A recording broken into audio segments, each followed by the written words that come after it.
Hi, good afternoon, everyone, or good morning, wherever you're listening to from today. I'm in the East Coast, and my good friend Oscar's in the West Coast. So some of you guys are 11 a.m. time, and some of us are 2 p.m. today. We decided to collaborate and come together today to talk about multifamily with the ADU play, of course. So I'll be sharing my input today in regards to the ADU play. And then I have my good friend Oscar who's going to talk to us about financing, but also mindset, right? He's very big on mindset. And I think that that's really going to help us set the tone to understand both strategies and why I think it's the best play for 2024/2025. But I'm going to hand it off to Oscar and he'll tell you guys a little bit about himself and then we will get started. And by the way, that mindset aspect of it is it's beyond 2024 and 2025. So Oh yeah, that one's just forever. just a little Yeah. bit of a side note. So but yeah, Stephanie, hey, always great collaborating with you. You're a great human, you're a great friend, a great professional.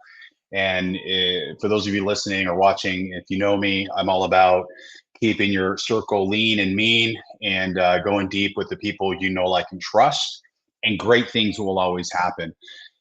So my name is Oscar Gasell. I've been in the financing space for over 27 years. It's crazy to think that.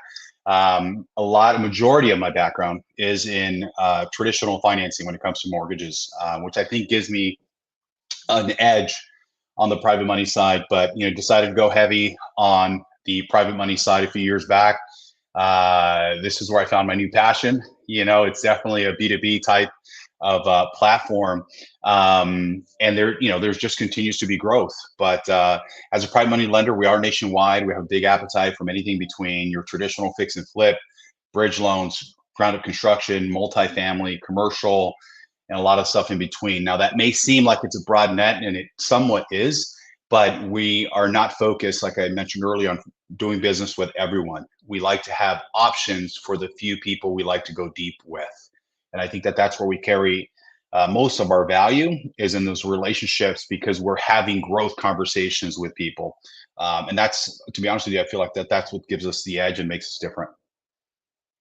1000%. I mean, you and I are both very intentional about who we exchange energy with, not just Yeah. who we're exchanging, deals with or transactions or even relationships. I think the Right. energy and that mindset is a huge component, which is why you and I get along so well, right? Because Yeah. there's a lot of synergy there, and we're both in alignment with being super strategic, not only with how to structure deals financially, who we structure deals with is a lot more important, right? And that'll Yeah. come as a byproduct. So we like to make very intentional relationships with people.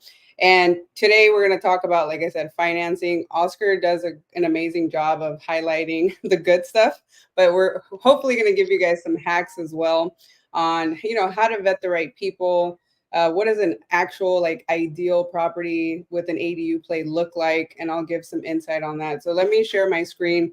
We have a very short presentation. This will be about 20 to 30-minute conversation between Oscar and I, and then we'll leave it open to Q&A. So if you guys have any questions throughout our conversation, there's a sidebar where you can ask your questions and we'll get to it towards the end, or we can also be super engaging and answer these questions as we're going.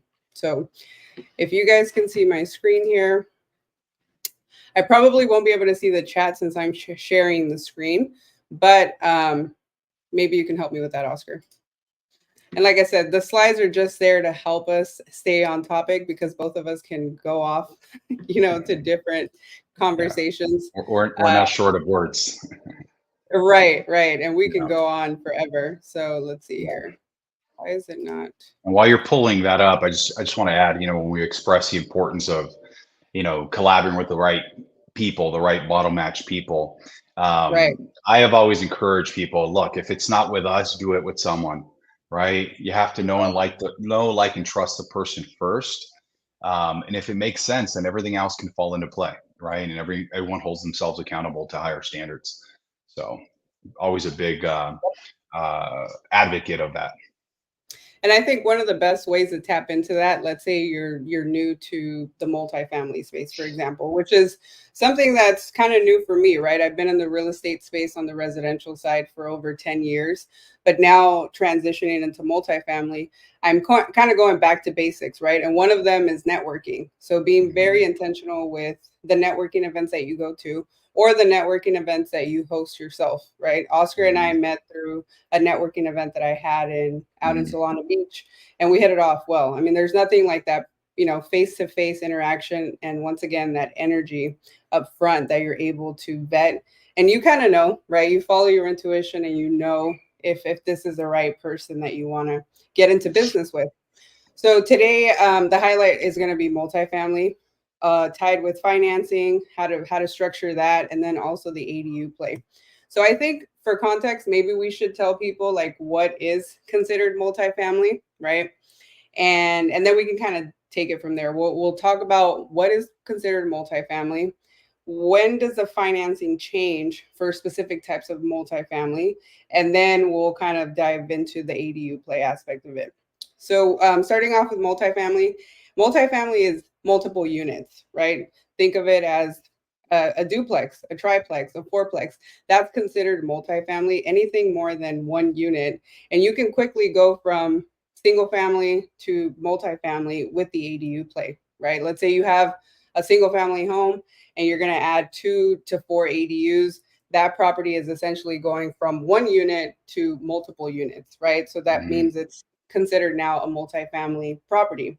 Now, in the multifamily realm, there's different types, right? You've got your smaller multifamily units that are 1 to 4 units, and we can talk about the financing with that. Anything above 5 units, that's when financing, changes a bit, and I'll have Oscar talk about that. But just to give you guys a glimpse, right, of like what is considered multifamily, and then we can dive into, larger multifamily development projects. If we do get to that point. If not, we'll have to have a part two. But anything else you want to add, Oscar, in regards Yeah, to I mean, just multi? to kind of piggyback on what we're touching on, it's from a financing perspective, typically anything 1 to 4 units is still considered residential, right? So that can give you options to Right, traditional type of financing. And I just want to clear up, it's 5 plus, not anything over 5. It's from 5 units plus. right. Typically, even up to 10 units, depending on the lender. Of course, you can get DSCR type program. Now there are levels, right? I think you're leaning towards that. There are levels to the multifamily. Typically, level 1 is usually 2 to 10, right? And then you can skip depending on lender, usually from 11 to even 20, 30 up to 50. And then there's, the next level to that is anything over 100. There's different types of financing. Different lenders have appetites for different types of multifamily classes, right? And that's something that you need to be made aware of when establishing a working relationship with a lender or private money lender, is make sure that they have an appetite, not only in that class, but in the state and price points that you're looking into. I mean, I've seen cases, and we're one of them, where typically they don't have an appetite for, investors don't have an appetite for units within that multifamily, anything less than 500 square feet, right? So there are Mhm. levels to it, but yeah, I think that's the simplest way that we can put um, the multifamily and what that means. Yeah, and I think for some people it can be a little bit confusing, right? Because technically, you're right, 1 to 4 units is still in the residential realm, but it can also be considered multifamily, right? 2 units, Yeah. 4 units, Hmm. just smaller scale, but the financing still pertains to the way we do financing and traditional and residential. Right. And yeah, of course, there's levels to it. I think one thing to kind of talk about when it comes to multifamily and ADUs is understanding that there's a 25% density rule, which means you can convert 25% of the existing structure, right? And now some of those laws are getting a lot more feasible. There's a couple bills out there that will allow for multiple ADUs on one property, which would exceed that 25% density rule if you know what you're doing and if you have the right team around you. And we'll talk a little bit more about that. I'd say some of the other benefits about multifamily and why we're even talking about multifamily is because it's really the only way to cash flow right now, right? And it's something that you're able to scale. Buying one single family home requires, I think, the same amount of energy than going out to buy 10 units. And there's definitely a better way to scale the 10 unit, than just one property. Um, Cash flow, as I mentioned, property appreciation, tax advantages, value add play with the ADU. And then some of those things that you have to kind of keep up with when it comes to multifamily, you are dealing with a different, type of avatar. So you really have to stay updated with market trends, the demand for multifamily housing in your market. So really understanding, what's happening in your area so that it helps you make better decisions when structuring these deals. And then we'll talk about how ADUs complement it. I touched a little bit about that right now with the 25% density rule, but we can bring some case studies for you guys to see. Now, regarding financing, I guess we could start at a basic level, just give somebody like an overview of what would it look like for someone who wants to finance a 4 unit, right? And I know that you're more in the private money space, but you have so much knowledge and experience in the residential traditional space. So just touch on, how valuable I think the FHA rule is in regards to like a 4 unit, which potentially can become a 6 unit, right? If you can add a couple ADUs to that. Yeah, I mean, And then if we can you're talk about the private money stuff. yeah, But no, let's get absolutely. Absolutely. So with respect to FHA, which I've always been a big fan of, if you're someone that doesn't own a property right now, especially if you're young, but it doesn't necessarily mean that you need to be young, but right. a good strategy play is trying to pick up something that has two, three, 4 units.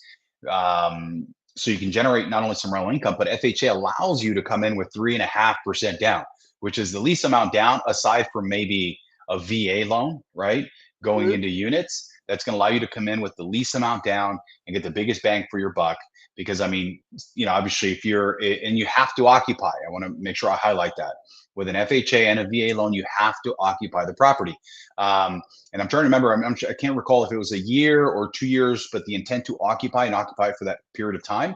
I've Mhm. seen many people purchase the units, live in the front unit, rent out the other three, and what they're collecting in rents in the other three is enough to cover the mortgage, right? Especially for some of these college areas. If someone's young and willing to have a parent co-sign on the mortgage for them as a non-occupant co-signer for them to qualify, this is a phenomenal strategy play for you to start taking advantage and start building wealth for your kids if you're the parent, or if you're a young adult. This is a great way to start investing in real estate if your plan is to own doors. The strategy behind that is either one, you end up making the next move, right? You can move down in units, right? But if you're going to 4 and then eventually buy 2 units, you're going to require a little bit more. You can't have two FHA loans at the same time, especially within the same area, and work your way up to that single family residence, right? That's a play. Mhm. Another play is if you have the 4 units, like Stephanie, you said, and the property has the ability to build, right? That's a long-term play. Allow that property to build equity, right? The easiest and most inexpensive way to do it, give the property 3, 4, 5 years. You have enough equity, then you can pull an equity line, a home equity line for the cost of construction to build 1, 2, 3, 4 units, whatever it is that you need, right? And before you know it, you go from having 4 doors to having 8, right? And you came in initially with a 3.5% investment, assuming you use FHA. So it's a huge strategy play. I mean, we've heard it, right? Mhm. If you're in a relationship before you get married, try to invest, right, individually, and each of you buying that FHA, those 4 units, right? So by the time you get married, you have 8 doors between both of you, right? Yeah, Um, Slower exactly. is faster. So we're so eager sometimes to take that leap, but if you strategize it, you can position yourself to start building some real wealth sooner than later. Yeah, and then to add to that, I would say, the fact that you can leverage some of the other units to cash Yeah. flow long Hmm. term is a little bit difficult in places like Orange County, even San Diego, LA, Hmm. County. But what Hmm. I see people doing are midterm rentals or, Yeah. as you said, catering to these college students, travel nurses, housing insurance, corporate stays. All of that falls under the midterm rental category. and that sort of 2x's what the long-term rental would be. So it's just Mhm. another way to really add flexibility and really, increase that cash flow. Now, in regards to how can a private money lender like yourself become a strategic partner, let's say we're kind of past that first phase. We've gotten over that first hurdle. You bought your first property, 4 units, now it's 6 units with a couple ADUs on there. And you want to maybe do a 1031 exchange to, something bigger, or, sorry, not a 1031 exchange. You want to actually scale to something bigger. Right. At what point do they actually reach out to you, and then you kind of take lead and see if it makes sense for you to become a strategic partner? And then tell people, like, what is private money? Let's kind of give them a quick overview of that, and then some examples of how you integrate all of that together. The best way I can describe private money, and I'm quoting myself on this, is one business lending another business money to do business, right?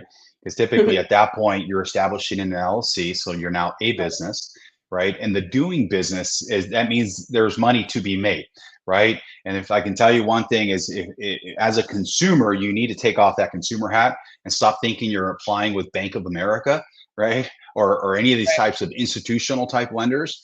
You have to look at it from an investor standpoint, right? And it's the cost of doing money.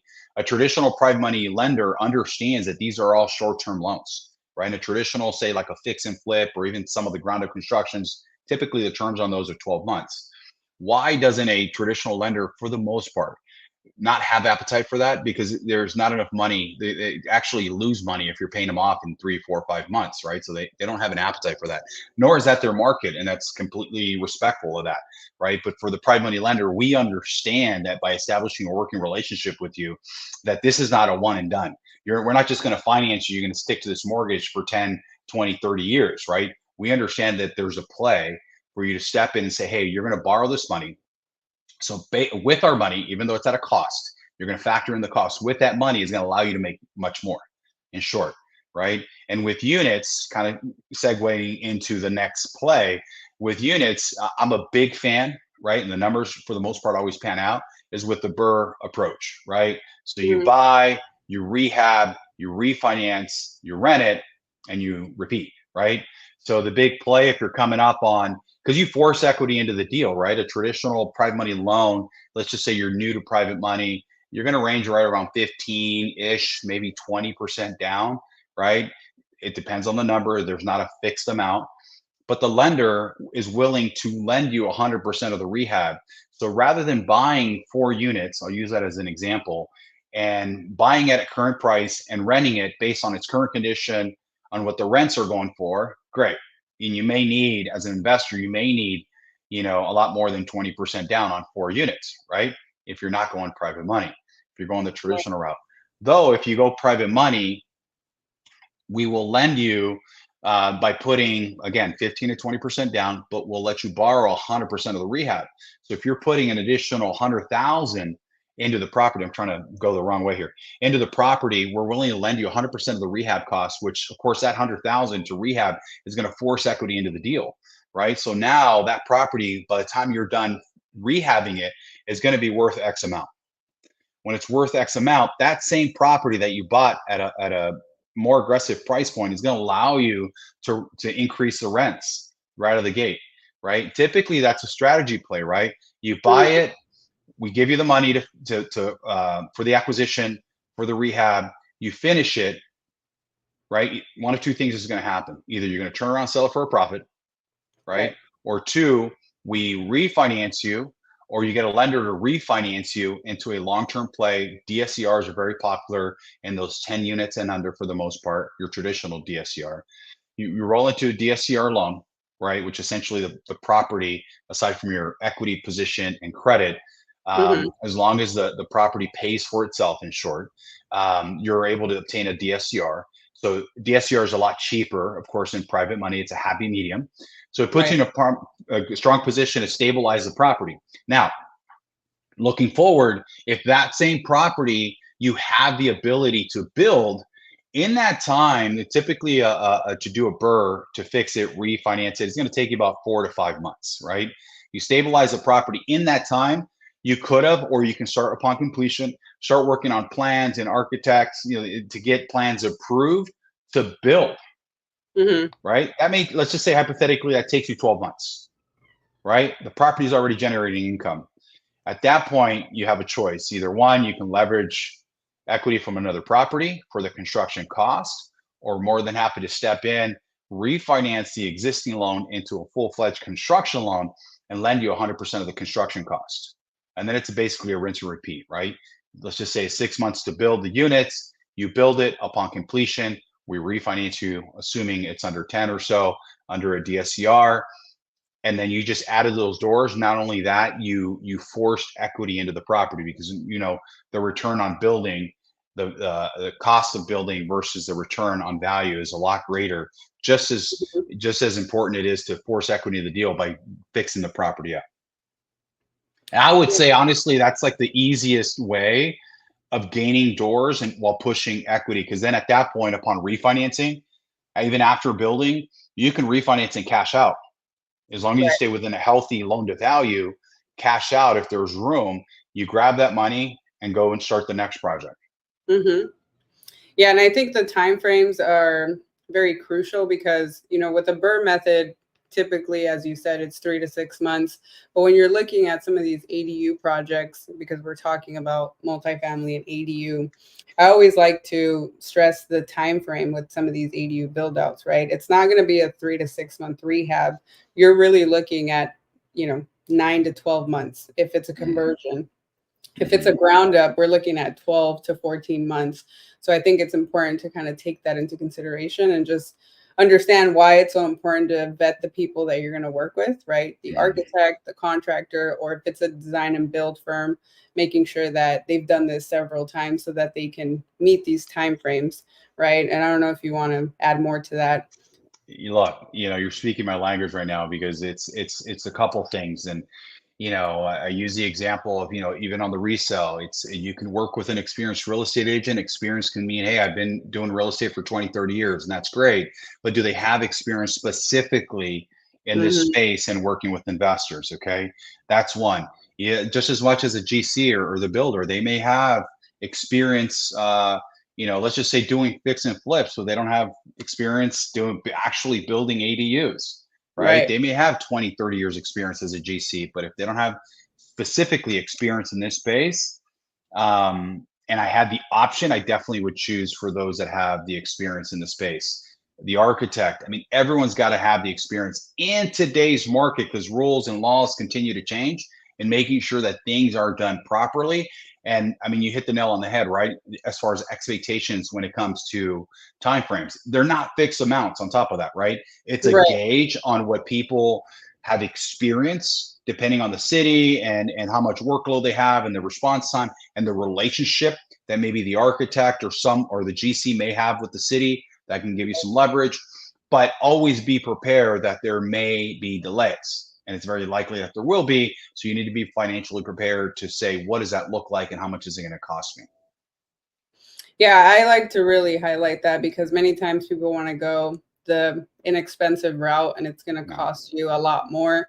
I mean, some of these ADU companies, if they really have developed strategic relationships with the city, it really Yeah. helps streamline the process, which saves you time and money at the end of the day. And, with legislation changing constantly with ADUs, it's hard for the city to keep up with that. So you really have to know that the architect that you're working with is staying up to date with all of the legislative, activity happening, and same for the contractor because Right. those are two different realms. Working as a flip investor versus working as more of a long term. And let's be frank with respect to the GC. You know, just because they're the cheapest doesn't mean it's the best. And to be frank with you, if you're comparing three GCs and three bids, and this one's the highest, and of course this one's the lowest, doesn't mean this one's better, and doesn't mean just because this one's more expensive than the other two that it's expensive, right? Right. It's just a little bit more costly. And the good GCs, right, the good builders, their focus is not to be the cheapest. They want to Hmm. make sure they deliver a quality product and being able to stand by timelines and protect your money, protect your investment. So what you think you may be saving on the front end with a cheap GC is going to cost you a hell of a lot more on the back end.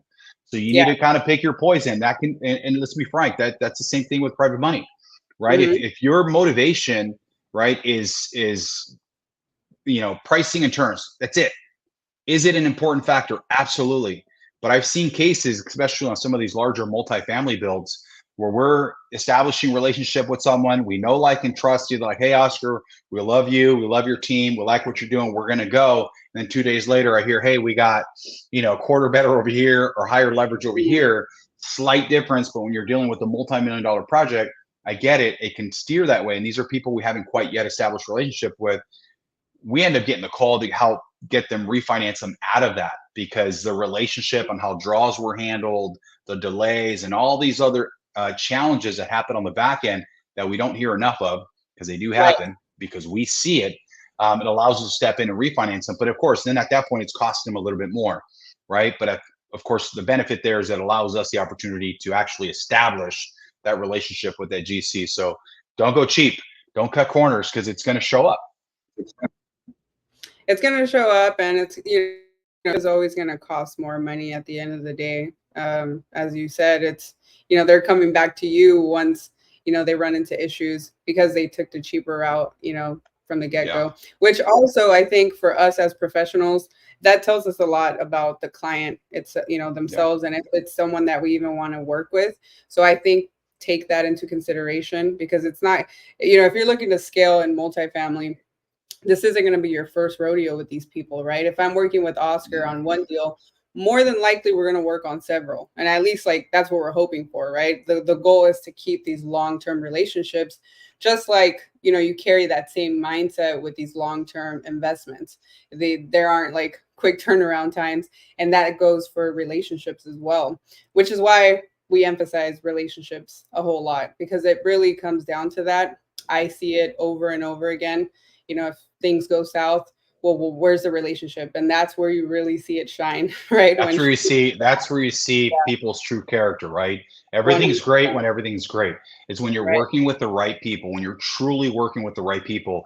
And when, not if, when challenges arise, how you're able to navigate through these challenges will speak volumes. And I've always said that that's what gives us as a unit an opportunity to shine.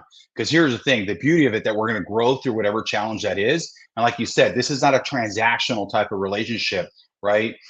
Or conditional, meaning you do this, I do this, or if not, we're cutting throats versus saying, hey, we're going to grow through this so that at the next property, we don't come across the same challenge. Then I'm saying, hey, Stephanie, I think this might have this same issue that we had on the previous property. Hey, Oscar, I didn't catch that. Great, we're doing this versus saying, hey, I did my part. You should have caught that. We're watching each other's back. I'll speak for myself as a private money lender. I go deeper over and beyond what a private money lender is. I try and think like the developer. I try and think like the investor. I try and think even as the insurance broker, right? All these layers and bringing up because that's what brings my stock up, right? If I'm able to help to make sure that the team is not set up for failure, and I'm not just going to not just own, I'm still going to own my role, making sure we're watching each other's back.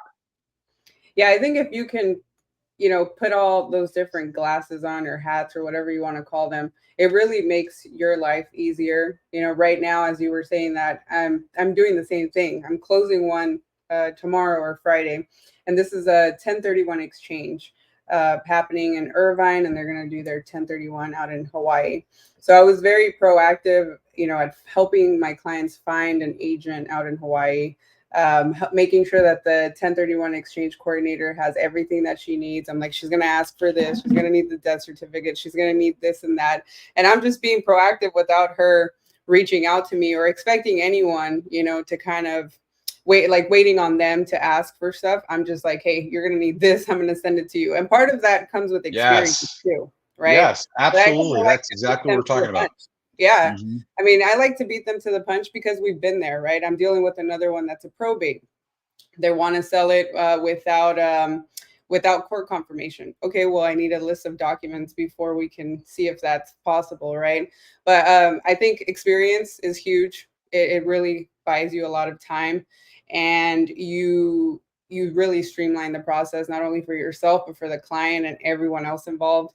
And we all want to, continue to do business together. So it just makes it an overall great experience for everyone. And that's kind of how I like to do business. I know that's how you like to do business, because everything else is already stressful as it is for everyone, right? Many times for Right. these investors, they have to make sure that they pay their investors, and these Right. contractors need to make sure they pay their subs.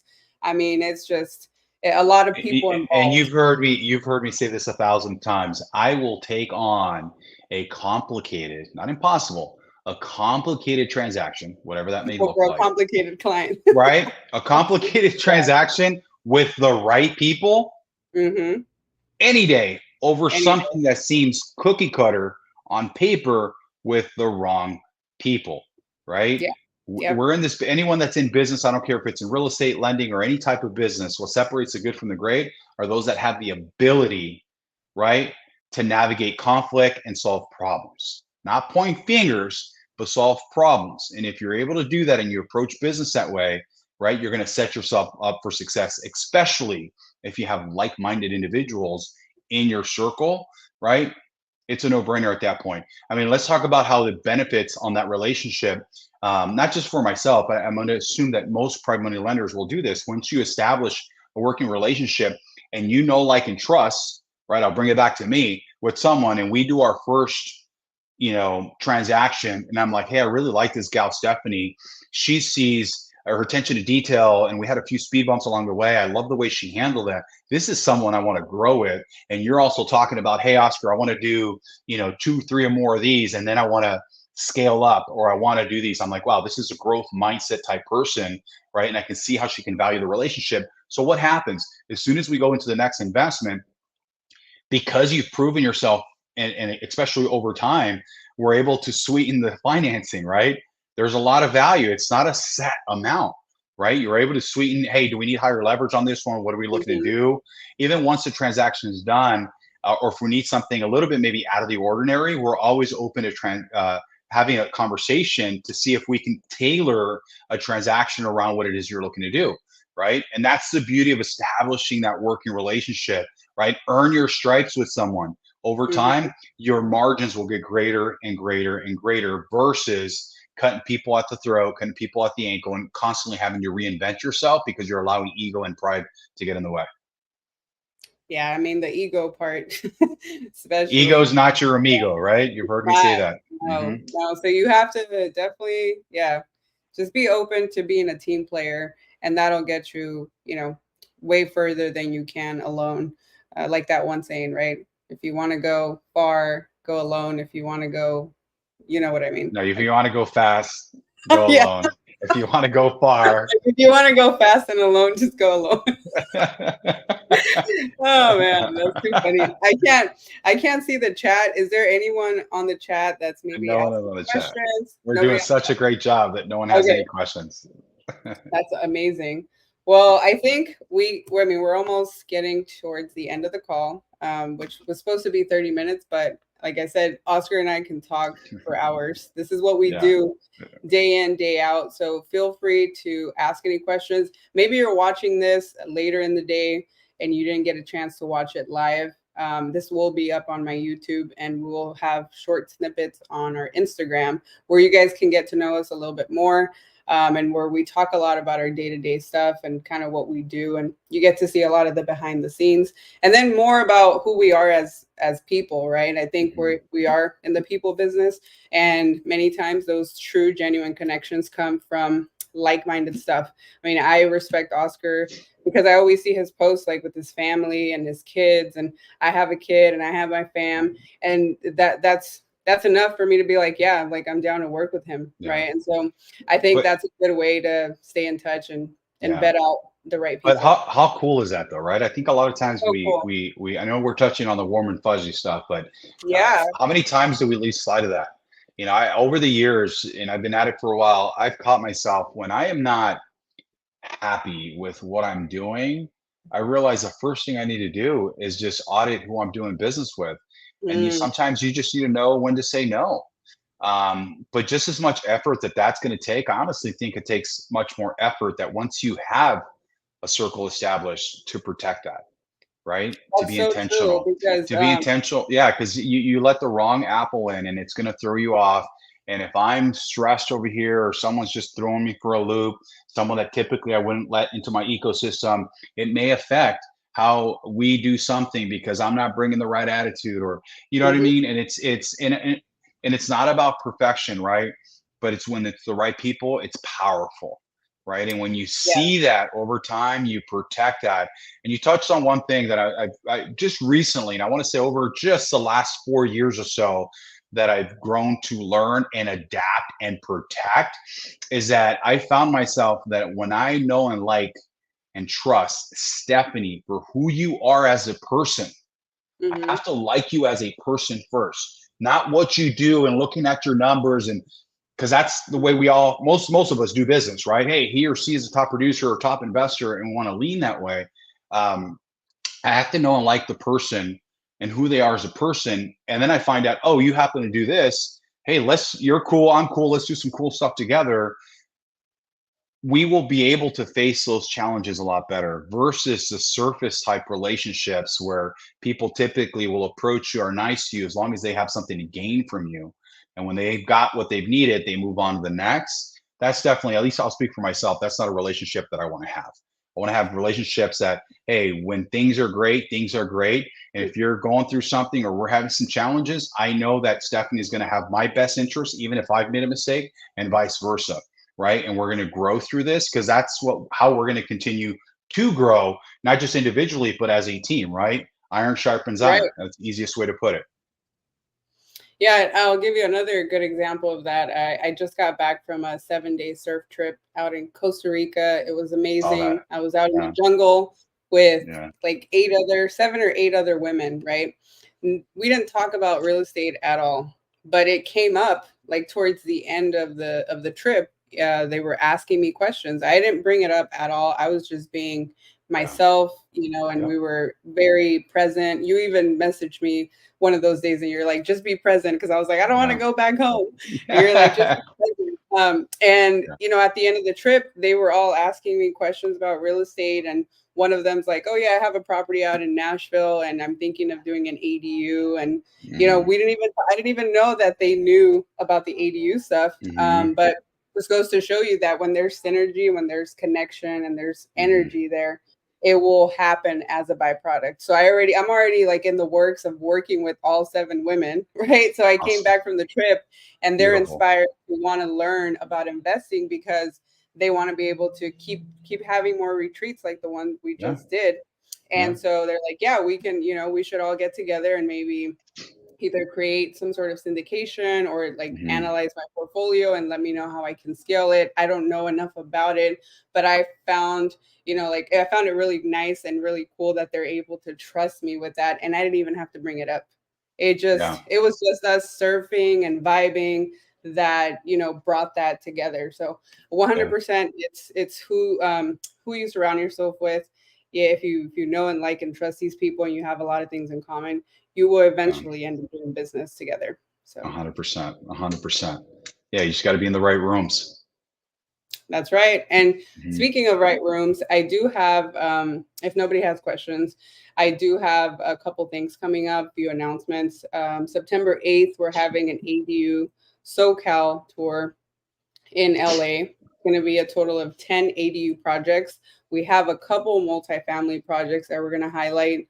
So you can, reach out to me. And I am giving away some tickets, but you guys can also just check out socaladUtours.com and yeah, and join me for the day and check out some of the projects. I think talking about the numbers is great, but when you see it in person, you really get a feel for not only like the finishes and the quality of the project, but the size. Like some of you guys may think that 600 square feet is very tiny, but when you look at Mm-hmm. something with high ceilings Mm-hmm. and high capped in windows and great finishes, you might think like, wow, I can even see myself living here, in a 2-bedroom, 2-bath, 600 Yeah. square feet ADU. So it changes your perspective seeing them in person. Yeah. And then September 10th, I will be at the IMN ADU Forum, which also is it's an ADU event, but strategically like really focusing on the multifamily stuff. So I thought that was very cool. Honored to be one of the speakers speaking on the residential side. But yeah, I mean, that's great also for people who want to really learn about this stuff on a whole other level. And maybe even Oscar will be there so you guys can meet him in person. Yeah, I'd love to. It's funny you mentioned as far as like, walking it, smelling it, touching it. If you tell me 500 square feet or 600, I'm like, man, that's small. And I've been guilty of that, right? I walked one of them and I'm like, the way these things are built are Mm-hmm. genius and very livable, very affordable. Which is, again, I'm a big fan. I'm just used to financing them, and all of a sudden, I actually get to walk through them. Like these things are cool. These things Yeah, are, you should come and down. we're just tapping the tip of the iceberg on what's to Right. come. We're in its infant stages right now, so it's exciting to see kind of what that's going to grow into. Yep. I mean, you should come down September 8th. If not, I mean, you always see my videos. Make Mhm. sure you guys, reach out to us on Instagram. I'll be posting a lot of behind the scenes. And yeah, I mean, a lot of like the travel nurses live in some of these 600 square foot ADUs. And, Oscar and I have a mutual friend. He's also an appraiser. Shout out to Mhm. Sydney. Mhm. Sydney's worked for a couple of my projects and has helped, with the evaluation piece of it. And every time I talk to him, he's like, dude, the smaller units are producing way more than these bigger units. Right. So, for these 400 to 600 square foot ADUs, not only are more cost effective because you avoid a lot of impact fees, but they produce more, right? People aren't Mhm. having like huge families and multiple kids nowadays. So people really rather pay a premium to stay in a smaller space in the city than having to commute, for 2 to 3 hours at a time. So yeah, I'm all for that. And if you guys come September 8th, you'll know what I'm talking about, and you maybe just want to even live in one. So, Yeah, absolutely. all right. Well, I think we can wrap it up there. Again, I if want you to guys, add. I want to add. I want to add one thing off topic, yep. just for those men that are listening. A good buddy of mine, consider my brother Rick. We are starting a community for men called Man Up. It's still in its infant stages. We haven't launched the community yet, but we want to start connecting with you. So I invite you to just follow us on Instagram right now. We're just establishing our YouTube page at Man Up 3. Right, Man Up 3 on Instagram. Check us out. In short, right, the dumbed down version of it is just we just want to be encouragers of men, right? To encourage us and empower us to be better business owners, better husbands, better fathers, just better men in general, and talk about what that means while also trying to create a safe platform to talk about things that sometimes we're uncomfortable talking about, especially as men, right? We're very much introverts and trying to create a safe place. And we're pretty excited. We're going to be launching it here soon. We don't have a launch date, but at the very least, I want to kind of get in your ear on what's to come. So check us out on Instagram. Again, Man Up 3 on Instagram and YouTube as well. I love that. I really like, I'm so happy that you're doing that because I grew up with two brothers, and my dad, and they were all very closed off. And being Latinos, you know how it is. Yeah, You definitely culturally. have, you just have this guard that you never let down. So being able to have a community of men where you're able to be vulnerable, where you're able to leave your ego at the door and really just talk as men, right? And Yeah. so that you can be better fathers, better whatever, in society, and just integrate a lot better, but really feel your emotions. I'm all for that. So definitely check out that. And Yeah. you And let's be reminded me of, frank, when things are good at home, right? Because all that comes down to home, right? yes. Whether you're single, your home is here, your home is here, right? Hmm. Things are good at home, or home is if you're a family man like I am, right? You got to start there first. You're looking to start a business. I can tell you one thing: if you're going to spend time right now. Your first business is your business at home. Work on Hmm. that first and improving that first, right? Then go and start your business, right? Because I know when I'm connected here, things just flow, right? So Yeah, it's I mean, creating that. you're Yeah, operating from a higher frequency. Yeah. 100%, 100%. And it's not just creating a safe place to say, hey, just tell me.